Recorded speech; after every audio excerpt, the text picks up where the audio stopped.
আনন্দ মুহূর্তের মাঝে লাস্ট এক সপ্তাহ ধরে বিষাদের ঘটনাও আমাদের সঙ্গী, এবং যেটার সাথে প্রত্যেকটা মুহূর্তে আমরা মর্মাহত।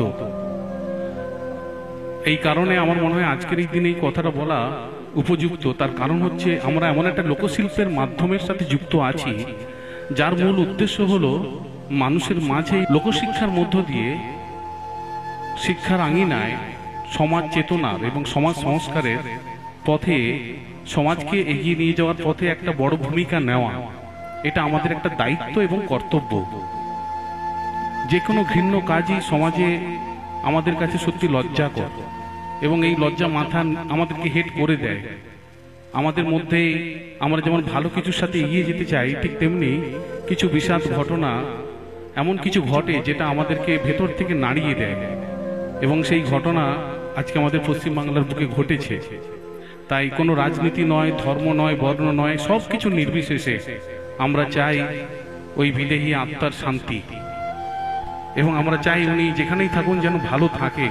এ ধরনের ঘটনা সাক্ষী যেন বাংলাকে, সারা ভারতকে কোনোদিন না থাকতে হয়, এবং এর সুন্দর একটা বিচার হোক, যে বিচারের মধ্য দিয়ে আমরা প্রত্যেকটা মায়েদের, প্রত্যেকটা বোনেদের সেই সম্মানটা দিতে পারি। এবং এই নাটকের মধ্য দিয়ে সেই সমাজ সংস্কারের ধারা প্রত্যেকটা নাট্যকারের কাছে আমার অনুরোধ রইল, তাদের নাটকের ধারার মধ্য দিয়ে নারী জাতির প্রতি সেই সম্মান যেন বজায় থাকে, এবং এই অত্যাচারের দাবানল যত বাড়বে দিন দিন, তেমনি নাট্যকারের কলমের ধার যেন আরো দীর্ঘ, আরো গভীর হয়।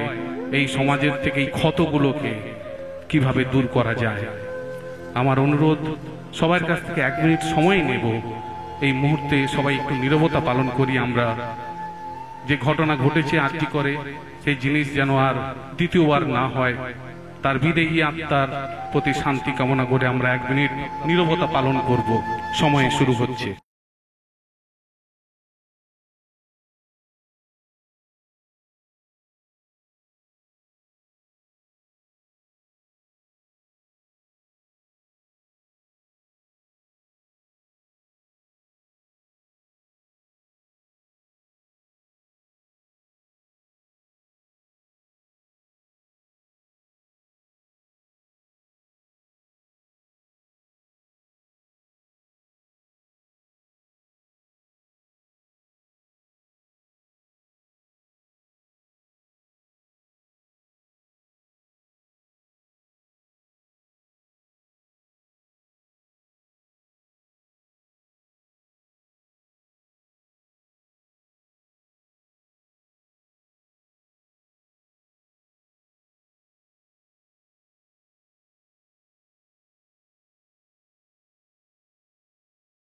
সমাপ্ত হলো। সবাই নিজ নিজ আসন গ্রহণ করুন। আমরা এই লোকশিল্পের মধ্য দিয়ে সমাজ সংস্কারের কাজ এভাবেই এগিয়ে নিয়ে যাব, এবং এই আশা এবং এই প্রত্যাশা রাখি নাট্যকার এবং যাত্রার সাথে যুক্ত সকল মানুষদের কাছে।